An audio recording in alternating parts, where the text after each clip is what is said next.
Olá, pessoal, tudo bem? Meu nome é Thiago Prux, sou um dos sócios da Capitalismo. Nós somos uma empresa de análise e recomendações de investimentos e hoje vamos falar um pouquinho a respeito do ROI, o Return on Equity, ou Retorno sobre o Patrimônio Líquido. Como sempre eu lembro, esse conteúdo é veiculado pelo nosso canal do YouTube e também pelo nosso podcast. Já deixo o convite para vocês se inscreverem em ambos. E além disso, né, pessoal, não se esqueçam de nos seguir no Twitter e no Instagram, já que todos os dias nós temos novidades a respeito do mercado financeiro. Então hoje eu pedi para o nosso setor de análise trazer 3 ações aí que são destaques de ROI, considerando os resultados já do segundo trimestre. E como a gente vai falar sobre análise fundamentalista, deixo o convite sempre para quem quiser baixar algum dos nossos relatórios de análise fundamentalista. Vou deixar aqui nos relatórios grátis, né? Inclusive, se vocês querem conhecer qual a melhor ação da Bolsa, acredito que boa parte das pessoas saibam qual é, e a nossa recomendação a respeito dessa ação para longo prazo, baixem ali e deem uma olhada no nosso relatório. Então, o ROI, pessoal, para quem não conhece, é o Retorno on Equity, que é o retorno sobre o patrimônio líquido. Aqui, patrimônio líquido, nós consideramos o capital do acionista. Então, a fórmula do ROI é bem simples, né? O lucro líquido dividido pelo patrimônio líquido. Então, se a empresa tem um lucro líquido de 10 milhões e um patrimônio líquido de 100 milhões, o ROI é de 10% e esse número demonstra a eficiência operacional da empresa. Não existe, tá, pessoal, um ROI ideal, mas quanto mais alto o ROI, melhor, tá?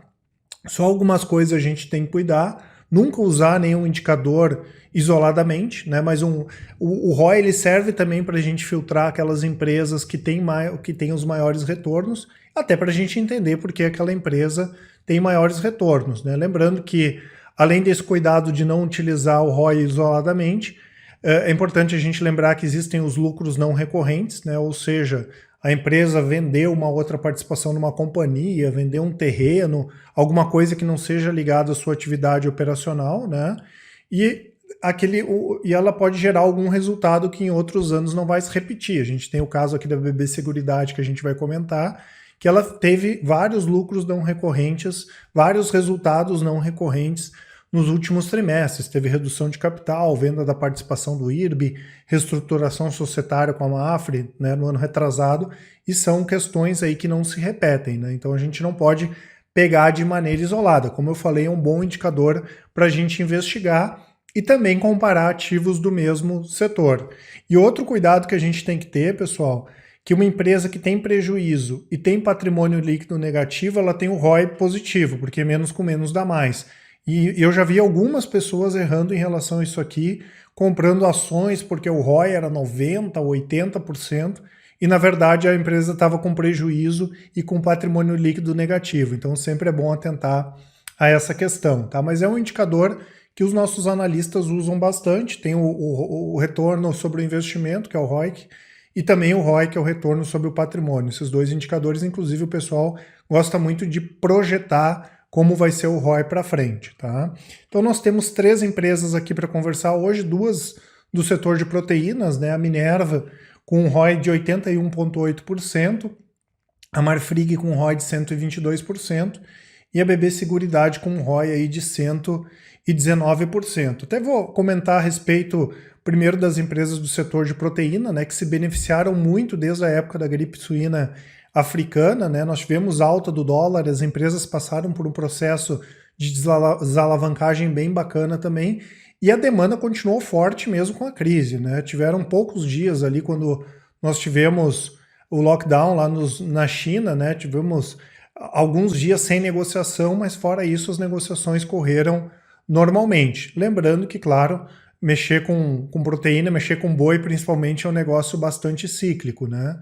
E o Brasil é um dos principais mercados do mundo, é um dos principais exportadores, tanto que mais uma vez, né, agora em agosto, o Brasil exportou um recorde de 191 mil toneladas de carne in natura e processada, um aumento de quase 20% em relação ao mesmo período do ano passado, tá? Tanto que foram um dos poucos segmentos aí da economia que cresceram bastante. Foi o agronegócio, foi a agropecuária, e especialmente a parte de proteína, tá?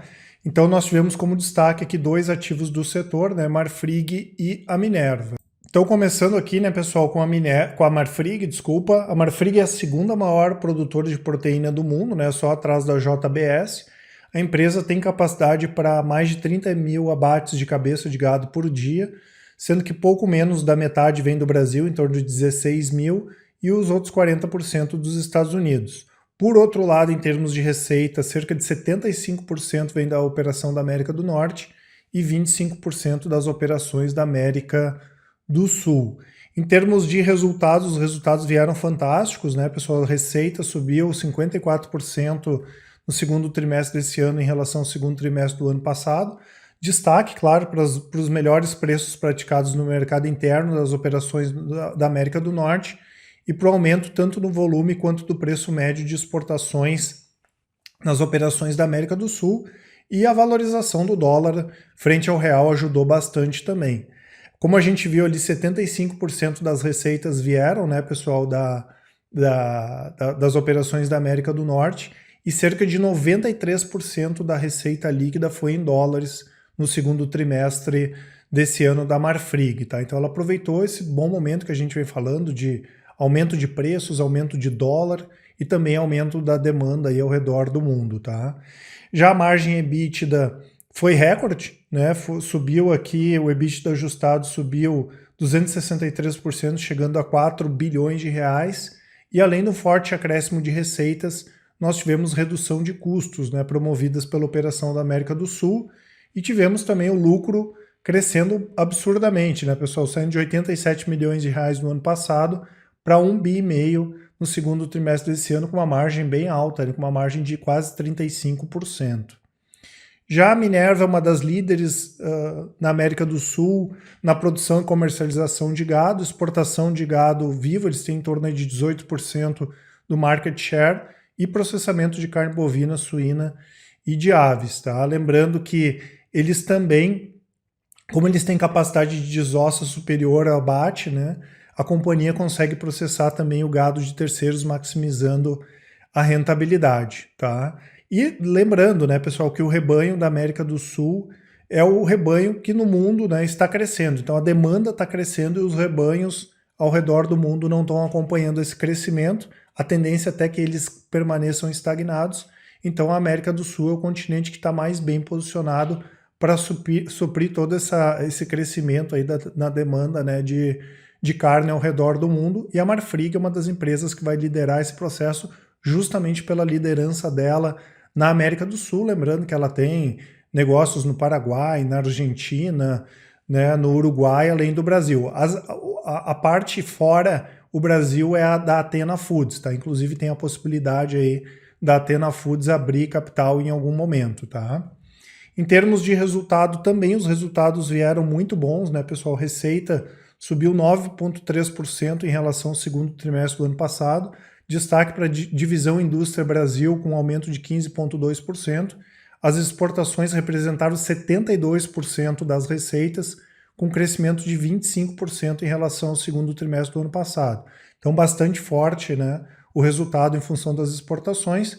E, novamente, né, o principal foco da exportação foi o mercado asiático, especialmente a China.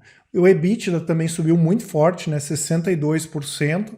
Destaque para melhor diluição de custos e despesas nos resultados, dado o crescimento dos mesmos em menor escala que as receitas, né? Então, quanto mais eles vendem, né, mais eles têm diluído os custos também, o que é importante. Como eu falei, a gente fica no radar aí pela possibilidade do IPO da Athena Foods. No ano passado eles tinham dado prejuízo, né, de 113 milhões e no segundo trimestre desse ano um lucro líquido de 253 milhões de reais, né? No processo de desalavancagem, no processo de deixar a empresa um pouquinho mais redondinha, a Minerva, para o pessoal da análise aqui, está um pouquinho atrás da Marfrig, mas se fôssemos escolher um dos ativos para manter em carteira, né, o pessoal gosta dos dois, mas hoje prefere Minerva e não a Marfrig, tá? Mas lembrando que, né, junto com o JBS aí tem sido destaque, tá? Brasil Foods é um ativo que a gente já deixaria um pouco de lado nesse momento, até porque principalmente na parte de frangos, né, a gente percebe que o mercado está um pouco mais complicado e principalmente carne suína e carne bovina, né, estão num momento bem melhor do que carne de frango. E aqui, né, pessoal, a intrusa no meio do setor de proteínas, a BB Seguridade, né, que é a holding controlada pelo Banco do Brasil, ela atua nos segmentos de seguro, previdência, capitalização e tem aquele modelo Bancassurance, né, onde o Banco do Brasil é o principal canal de distribuição dos produtos da BB Seguridade. Então ela é uma empresa bastante enxuta em função disso, tá? Uma empresa que tem margens gordas, que tem um retorno sobre o patrimônio bastante elevado, tá? Vale a pena a gente ressaltar que a empresa tem desafios também, né, pessoal? Por exemplo, em relação a essa questão da taxa de juros mais baixa, vale a pena a gente relembrar que essas empresas de seguro, primeiro a gente paga o seguro, né, que é o prêmio, as empresas pegam esse valor, colocam no mercado financeiro e elas têm um ganho financeiro com isso.